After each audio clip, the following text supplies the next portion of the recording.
बिस्मिल्लाहिर्रहमानिर्रहीम। अस्सलाम वालेकुम। अल्लाह पाक की रहमत करम फजल और शुक्र के साथ आज का व्लॉग करते हैं जी शुरू। आज मेरा विज़िट था जी चेज़अप शॉपिंग मॉल में। तो यहाँ से कुछ चीज़ें लेनी थी जी, और सम टाइम ऐसा फ़ील होता है घर आने के बाद कि वो चीज़ें वर्थ बाइंग नहीं थी। तो आप भी ज़रूर बताइएगा जो जो लोग यहाँ से शॉपिंग करते हैं उनको कैसा लगता है यहाँ से शॉपिंग करना, और क्या ऐसा हुआ है आपके साथ कभी कि आपने यहाँ से कुछ चीज़ ली हो लेकिन घर में आके आपने इसको चेक किया तो आपको वैसा उसका रिज़ल्ट या वैसा वो ना लगा हो या वर्थ बाइंग ना लगा हो। तो अपना एक्सपीरियंस हमारे साथ ज़रूर शेयर किया कीजिए। आपको गुजरांवाला में कौन से शॉपिंग मॉल्स अच्छे लगते हैं, कौन सी चीज़ें जो हैं वो ज़्यादा अच्छी लगती हैं, कौन सी प्लेसेस ज़्यादा कंफर्टेबल लगती हैं, अपना एक्सपीरियंस ज़रूर शेयर किया कीजिए। और मैं यहाँ से कुछ चीज़ें बाय करने के लिए गई थी तो मैंने सोचा कि कुछ चीज़ें देख लूँ, क्योंकि यहाँ से परफ्यूम्स मैं अक्सर लेती रहती हूँ, अच्छी भी मिल जाती हैं और सम टाइम नहीं भी मुझे वो अच्छी लग रही होती। लेकिन अगर आपने यहाँ से कभी कोई परफ्यूम या कोई बॉडी स्प्रे बाय किया है तो अपना एक्सपीरियंस भी हमारे साथ ज़रूर शेयर कीजिएगा। अब माज़रत के साथ आपको ये भी बताते चलूँ कि यहाँ पे कैमरा अलाउ नहीं होता, तो जिस तरह का कैप्चर हो सकता है या जिस तरह का मैं कैप्चर कर सकती हूँ, मेरी कोशिश यही होती है कि थोड़ा सा एक्सपीरियंस और थोड़ी सा जो न्यू ट्रेंडिंग की चीज़ें हैं वो आपके साथ भी शेयर करूँ। ये आ गया है जी मेकअप कॉर्नर। ये तो नो डाउट कि बहुत ही ज़्यादा एक्सपेंसिव होता है इनका ये वाला कॉर्नर, आपको पता ही है। अगर आपने यहाँ से कुछ बाय किया है और वो आपका अच्छा एक्सपीरियंस रहा है तो आप भी ज़रूर बताइएगा। एनीवे मैंने यहाँ से काफ़ी ज़्यादा चीज़ें पहले ली थी, लेकिन इतना ख़ास मुझे उनसे कोई अच्छा जो है ना वो रिस्पॉन्स नहीं मिला कि यूज़ करने के बाद मुझे नहीं लगा कि वो बहुत ज़्यादा अच्छी थी। अदरवाइज़ आपने अगर यहाँ से कुछ बाय किया है तो अपना एक्सपीरियंस भी ज़रूर शेयर कीजिएगा। काफ़ी एक्सपेंसिव ये कॉर्नर है, यहाँ से काफ़ी ज़्यादा एक्सपेंसिव चीज़ें मिलती हैं। यहाँ से मैं कुछ देख रही थी और ये मुझे दिखा रही थी, तो मैं एक दो चीज़ यहाँ से पिछले दिनों लेके गई थी, काफ़ी एक्सपेंसिव थी। 2000 में जस्ट वन आई शेडो था आई थिंक, और वो पाउडर फॉर्म में था, तो वो ब्लेंडिंग में इतना अच्छा नहीं मुझे लग रहा था। ब्राउन कलर में मैंने लिया था लेकिन इतनी अच्छी उसके ब्लेंडिंग में नहीं मुझे लगी। अदरवाइज़ आपका एक्सपीरियंस कैसा है, आपने जो चीज़ें यहाँ से बाई की आपको कैसी लगी? अब मैंने ये भी एक्सपीरियंस यहाँ से मुझे मिला है कि ये हमेशा ऑफ उसी पे लगाते हैं जो इनकी चीज़ सेल नहीं हो रही होती। आई थिंक कि उसके पीछे क्या रीज़न है, क्योंकि इन्होंने बहुत ज़्यादा कॉस्टली ये चीज़ें लगाई होती हैं। चलें अच्छे ब्रांड्स हैं तो ज़ाहिर है उसकी जो कॉस्ट है वो भी ज़्यादा ही होगी। तो यहाँ पे कुछ चीज़ें मैं देख रही थी, कुछ शेड्स देख रही थी, अच्छे शेड्स थे इनके पास लेकिन काफ़ी ज़्यादा कॉस्टली थे। सैलून में तो इतना ज़्यादा कॉस्टली जो है वो अफोर्ड भी नहीं कर सकते सैलून ओनर्स भी, आई थिंक सो, क्योंकि इतनी ज़्यादा लोग जो है ना वो उनको आगे से पे नहीं करते कि जितना ये एक लिपस्टिक 2000 3000 तक ये वन लिपस्टिक लगी होती है, तो इतना लोग पे ही नहीं करते सैलून्स में जाके भी। तो फिर वो इतना ज़्यादा तो कभी भी महंगा मेकअप यहाँ से नहीं अफोर्ड करेंगे या लेंगे। लेकिन मेरा वीडियो बनाने का मकसद सिर्फ यही था कि आपकी राय भी ले सकूँ। आपने यहाँ से शॉपिंग किया है, कुछ चीज़ें शॉप की हैं, तो आपको कैसी लगी हैं इनके जो प्रोडक्ट हैं वो, और उनका रिज़ल्ट कैसा है, ये भी आपने ज़रूर शेयर करना है। मुझे यहाँ से नेल बॉक्सेस चाहिए थे, वो मैंने इनके एक स्टॉल से ले लिए थे, अच्छे मिल गए थे। आई डोंट थिंक सो कि उनकी प्राइस मार्केट में क्या है, लेकिन यहाँ से 300 से 400 रुपये की रेंज में छोटे बॉक्सेस मिल गए थे मुझे। बेसिकली उनमें बनाना था जी उनको as a lipstick box container बनाना था, तो इसी वजह से मैंने वो लिए थे।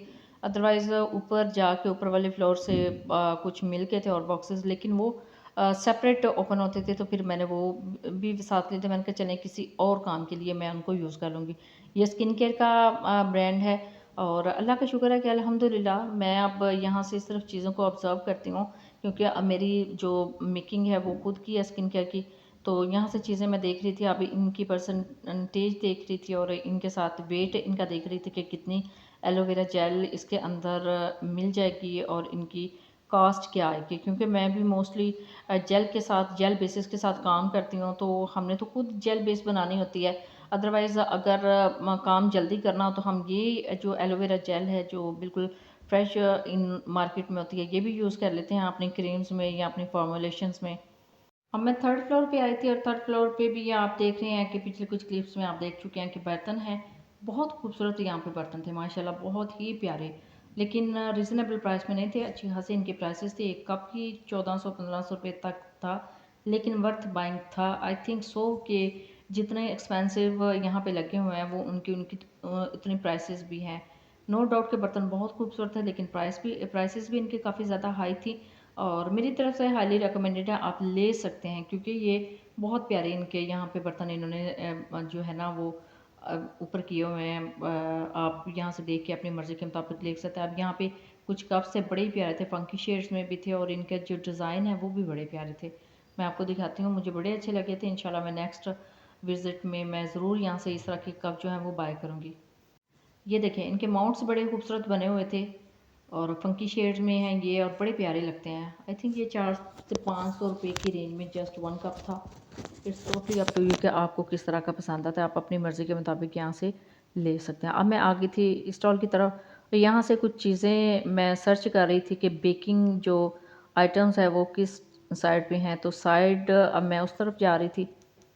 वहाँ से कुछ छोटी चीज़ें लेनी थी। अब ये स्टॉल्स इन्होंने थोड़ा-सा आगे मूव कर दिए हैं कॉर्नर में, तो उधर से कुछ बेकिंग आइटम्स जो हैं वो आपको मिल जाते हैं बेकिंग स्टॉल की तरफ। ये बॉल्स बहुत अच्छे लग रहे थे, और काफ़ी रीज़नेबल प्राइस में और बड़ी अच्छी क्वालिटी के थे। बाकी आप देख लें कि आप अपनी मर्ज़ी के मुताबिक यहाँ से काफ़ी अच्छी शॉपिंग कर सकते हैं। इस तरह का एक स्पैचुला मैं लेके आई थी, इस तरह का टोंग मैं अलीपुर से लेके आई थी, तो वो रीज़नेबल था, और उसकी निस्बत वो जी चीज़ें मुझे उधर से मिली थी, एक शॉप थी अशरफ क्राकरी, उससे बहुत अच्छी चीज़ें मिल जाती हैं। इसकी निस्बत यहाँ पे सेम वैसे ही चीज़ें काफ़ी ज़्यादा एक्सपेंसिव थी। और ये देखिए जी कि इनके पास बॉटल्स का भी काफ़ी ज़्यादा स्टॉक है, आप अपनी मर्ज़ी के मुताबिक ले सकते हैं। और पानी वाली बॉटल्स हैं, और टिफ़िन्स हैं। और इधर एक स्टॉल था जी बेकिंग आइटम से रिलेटेड, वहाँ पे मैंने जाना था, वहाँ से कुछ चीज़ें लेनी थी।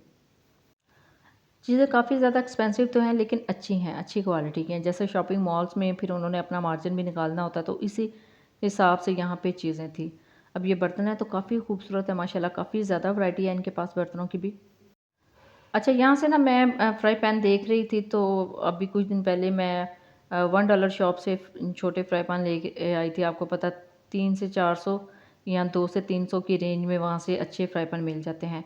तो यहाँ पे वही सेम फ्राई पैन थे, काफ़ी एक्सपेंसिव थे, आई थिंक 8 से 900 रुपये का था ये वाला, और वो उधर से मुझे ये $1 शॉप में मिल गया, तो बहुत प्यारा वो मुझे 2 जो है ना 2 साइज़ में मिल गए थे। ये थोड़ा मुझे यहाँ पे एक्सपेंसिव लगा था। इस साइड पे उन्होंने एक कॉर्नर सेट किया हुआ है जहाँ पे छोटी चीज़ें हैं, आप अपनी मर्ज़ी के मुताबिक वहाँ से कुछ बॉक्सेस या छोटे से आइटम्स अगर आपको रिलेटेड बेकिंग से चाहिए, किचन से रिलेटेड, तो वहाँ से आप ले सकते हैं। कटलरी भी आप उसको बोल सकते हैं। वहाँ से मैंने कुछ बॉक्सेस लिए थे, और उन्हीं के अंदर मैं पहले सोच रही थी कि मैं सेट करूँगी अपनी लिपस्टिक का स्टॉक। इस तरह की ये मेडिसिन बॉक्स आप इसको ऐसा यूज़ कर सकते हैं, लेकिन ये है ही बेसिकली मेडिसिन बॉक्स थे, लेकिन फिर मैंने सोचा कि नहीं, मैं लिपस्टिक्स उन कंटेनर्स में सेट करूँगी जिनका जस्ट एक ऊपर से कैप ओपन होता हो। ये वन बाय वन करके इसमें नहीं मैंने रखना था, क्योंकि इसमें मैं कुछ पाउडर फॉर्म में चीज़ें रखूँगी, या छोटी जो मिनी चीज़ें होती हैं वो इसके अंदर सेट कर लूँगी। ये मैंने 2 से 3 यहाँ से ले लिए थे। फिर मैंने कहा चलें इसको मैं अपनी ज़रूरत के मुताबिक जो मुझे इसके अंदर एडजस्ट करना हो वो कर लूँगी। और जो नेल वाले बॉक्स थे उनके अंदर मैंने फिर आके घर आके लिपस्टिक्स सेट की थी, वो भी इंशाल्लाह नेक्स्ट व्लॉग में आपके साथ शेयर करूँगी मेरे पास कौन-कौन से शेड्स थे और कैसे मैंने इनके अंदर सेट किए हैं।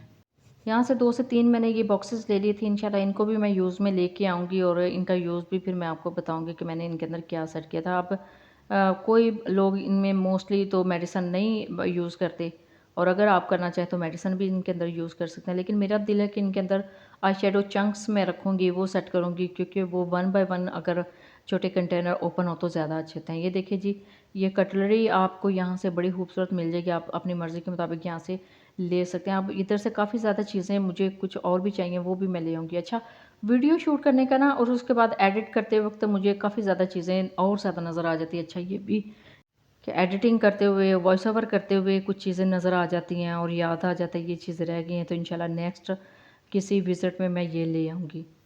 अब इस स्टॉल की तरफ आई थी, तो ये जो क्रिस्टल में है ना, ये टी मेकर, ये मुझे बड़े अच्छे लगे थे। इनमें से एक मैं लेके भी आई थी, और कुछ रीज़नेबल प्राइस में हैं, कुछ बड़े प्यारे से हैं, लेकिन ये हम डायरेक्ट स्टोव के ऊपर रख सकते हैं और इसके अंदर चाय बना सकते हैं। तो इंशाल्लाह मैं फिर जब चाय की रेसिपीज़ होंगी तो फिर मैं ये लेके आऊँगी। और ये टम्बलर हैं, बड़े प्यारे से, यहाँ पे बड़े खूबसूरत थे और रीज़नेबल प्राइस में थे। बाकी नीचे से ग्रॉसरी करनी थी, वो फिर मैं नीचे वाले फ्लोर पे आई थी और वहाँ से ग्रॉसरी करने के बाद फिर इन्होंने मुझे इस दफ़ा ये बहुत ही अच्छा लगा था कि इन्होंने रेस्टोरेंट ओपन कर लिया है साथ। रेस्टोरेंट आई मीन के वहाँ से चीज़ें आप लेके उनके स्टॉल से और वहाँ बैठ के खा सकते हैं। पहले बहुत ही यहाँ पे अनकंफर्टेबल लगता था कि यहाँ पे बैठने तक के लिए कोई चीज़ नहीं थी, कि यहाँ पे आप बैठ के कुछ चीज़ यहाँ के अगर इन्होंने फूड स्टॉल लगाए हुए थे तो बैठना बड़ा मुश्किल लगता था कि कहाँ पे हम उनको एंजॉय करें। वो जो इनके अंदर से इन्होंने नीचे सबसे ग्राउंड फ्लोर पे लगाई हुई हैं कुछ स्टॉल्स लगाए हुए हैं। अब इन्होंने एक एरिया जो है वो बना लिया है, बहुत ही खूबसूरत उसको डेकोर किया है। वहाँ पे आप इजीली अपना अपनी फैमिली के साथ एंजॉय कर सकते हैं खाने को। और इन्होंने वेरिएशंस की हैं खाने में और बहुत अच्छे स्टॉल्स हैं स्टॉल्स के। और मेरे ख्याल में गुजरांवाला में पहला ये चीज़अप है जिसमें इन्होंने रेनोवेशन की है, जिनकी इन्होंने आगे एक्सटेंड किया है खाने के स्टॉल्स को और बहुत अच्छे से नीचे से मैनेज किया है। और काफ़ी ज़्यादा एक एरिया इन्होंने मुख्तस किया है कि अपने जो जितने भी विजिटर्स हैं, जितने भी इनके कस्टमर क्लाइंट्स हैं, उनके लिए कि अपनी फैमिली के साथ अगर वो कुछ खाना एंजॉय करना चाहें तो नीचे खा सकते हैं। अब मैं आ गई थी नीचे स्टॉल पे और यहाँ पे मैं देख रही थी जी इनकी ये सॉसेस हैं और कोई कुछ खजूरें भी लेनी थी मैंने यहाँ से, तो वो देख रही थी। या इमली और आलू बुखारे की चटनी थी और यहाँ पे खजूरें भी लगी हुई थी डिस्प्ले में। देखिए कितने अच्छे तरीके से इन्होंने असेंबल की है। अचार है, ये लहसुन का अचार है और वो मिक्स पिकल है। और यहाँ से कुछ अगर आप बाय करना चाहते तो कर सकते हैं, बहुत अच्छे तरीके से इन्होंने असेंबल किया। और बाकी सामने इनके स्टॉल्स हैं खाने पीने के, जो अभी इन्होंने और ज़्यादा उसमें वेरिएशंस की हैं और बहुत अच्छे तरीके से इनको असेंबल किया है। और यहाँ से पहले इसका एक तरीकाकार है कि इन जो आपने चीज़ लेनी है उसके मुताबिक आपने पहले वहाँ से एक टोकन लेना होता है और वहाँ पे उसकी पेमेंट करनी होती है और वो स्लिप लेके इस काउंटर पर जाना होता है और इनको देना होता है और फिर वो आपको असेंबल करके देते हैं। और आप दूसरी साइड पे इनका रेस्टोरेंट है, वहाँ पे जाके इंजॉय कर सकते हैं बैठ के अपनी फैमिली के साथ खाने को। और अगर वैसे ही आप आइसक्रीम खाना चाहें या फिर कुछ और स्लश पीना चाहें तो आप वहाँ पे बैठ के इंजॉय कर सकते हैं। ये है जी इनका एरिया, ये अभी न्यू बिल्कुल बना है। मैंने पहले ऑनलाइन देखा था, फिर मैंने कहा चले मैंने अभी ग्रॉसरी करने जाना है तो फिर मैं इनको बाकायदा इनको शूट भी करूँगी और देखूँगी भी। अब उधर फैमिली बैठी हुई थी रेस्टोरेंट में, फिर मैं उसको कैप्चर नहीं कर सकी, लेकिन बहुत अच्छा इन्होंने एक इकदाम किया है गुजरांवाला की आवाम के लिए कि बहुत अच्छा इनको सहूलत मैसर की है। आप भी जब भी जाएँ इस जगह का ज़रूर विज़िट कीजिएगा। जब भी जाएँ अपना फ़ीडबैक ज़रूर दीजिएगा, दुआओं में ज़रूर याद रखिएगा। अल्लाह हाफ़िज़, थैंक्स फॉर वॉचिंग।